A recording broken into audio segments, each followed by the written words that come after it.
पूरे कीव को खाली कराने की तैयारी में इस वक्त यूक्रेन सरकार है।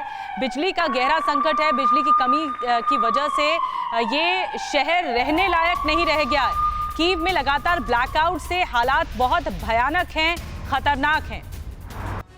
और आइए अब ये समझते हैं कि कीव की परेशानी क्या है और उस परेशानी से निपटने के लिए कितनी बड़ी योजना पर विचार हो रहा है। शहर छोड़ेगा पूरा कीव, ये बड़ा सवाल है। कीव में बिजली की किल्लत लगातार बढ़ती जा रही है। शहर में घंटों अंधेरा छाया रहता है। सर्दियां बढ़ने के साथ नागरिकों पर और ज्यादा मुसीबतें बढ़ जाएंगी। एनर्जी इंफ्रास्ट्रक्चर को रूस लगातार टारगेट कर रहा है।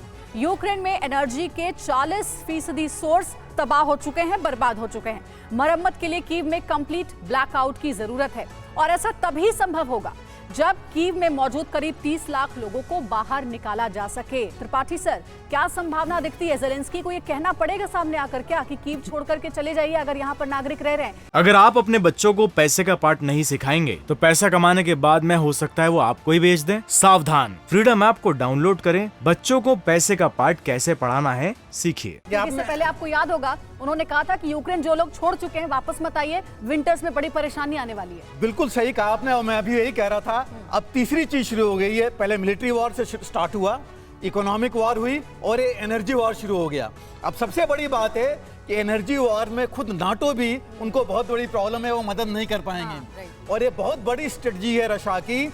इस विंटर्स में कम से कम इनका जो कहना है, जो मैं जो डिटेल्स देख रहा था कि 1/3 पॉपुलेशन यूक्रेन छोड़ के चली जाएगी एनर्जी की वजह से। यही मुझे लगता है यही मकसद है रशिया का, ताकि वो ये इस पूरे मामले पर कैप्चर की जो है वो ज्यादा आगे बढ़ा सके। और ये जो मोराल है, सिविलियन मोराल जब इतना डाउन हो जाएगा तो ये जो है खुद ही जो अपनी गवर्नमेंट के ऊपर प्रेशर डालेंगे। बिना लाइट के कैसे रहेंगे? इसी तरह ये कहेंगे किसी तरह आप जो है इसका समाधान ढूंढिए, बैठिए आपस में और ये सॉर्ट आउट कीजिए, नहीं तो हम लोग कब तक मरते रहेंगे, कब तक मतलब कमजोर नस को अब दबाकर बैठा हुआ रशिया। बिल्कुल बिल्कुल एक बड़ी खबर है और बहुत बड़ी कड़ी है। बिल्कुल एक बड़ी खबर बता दे दर्शकों को, फिर एक रिएक्शन लेते हैं। यूक्रेन में बिजली संकट के बीच आगे आए ईयू के 17 देश। यूरोपियन यूनियन के 17 यूरोपीय देशों ने यूक्रेन को 500 पावर जनरेटर भेजा है।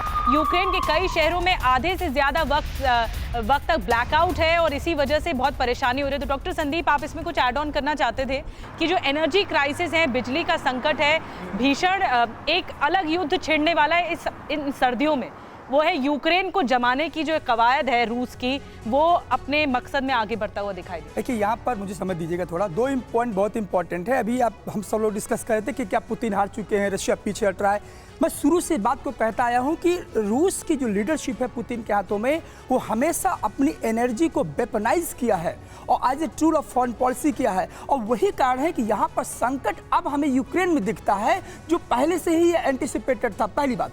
दूसरी बात, मैं जो ईयू की कंट्री अभी यूक्रेन को आश्वासन दे रहे हैं, हंगरी की बात कर लूँ, इटली की बात कर लूँ, इवन जर्मनी, फ्रांस की बात कर लूँ, पूरे 8 महीने में इन चारों कंट्री का जिस तरह से एक आशंका तो ज़ेलेंस्की भी जता रहे हैं कि ठंड में जम जाएंगे, इसलिए नागरिक जो है वो आप युद्ध को फ्रंट लाइन से मत देखिए, युद्ध को आप देखिए कि एनर्जी के। और संदीप जी, 500 जनरेटर जो पावर जनरेटर ये काफी पड़ेंगे क्या? मुझे यही तो मैं कह रहा हूँ। इटली की पोजीशन देखिए, हंगरी की पोजीशन देखिए, वहां की जनता बार बार कह रही है ईयू की हम ईयू से अलग होना चाहते हैं, हम इस वॉर में इन्वॉल्व नहीं होना चाहते, क्योंकि फाइनली जो क्राइसिस आने वाली है वो आम लोगों पर आने वाली है। और यही आम लोगों पर ये जो क्राइसिस है, ये एक बहुत बड़ा प्रेशर भी बनाती हुई नजर आएगी। वहां के जो सत्ता पर बैठे लोग हैं, चाहे हम ज़ेलेंस्की की बात करें या फिर इधर यूरोप की बात करें, नाटो कंट्रीज की बात करें, इन पर एक बड़ा प्रेशर देख भी रहे। अगर आप अपने बच्चों को पैसे का पार्ट नहीं सिखाएंगे तो पैसा कमाने के बाद में हो सकता है वो आपको ही बेच दें। सावधान, फ्रीडम ऐप को डाउनलोड करें। बच्चों को पैसे का पार्ट कैसे पढ़ाना है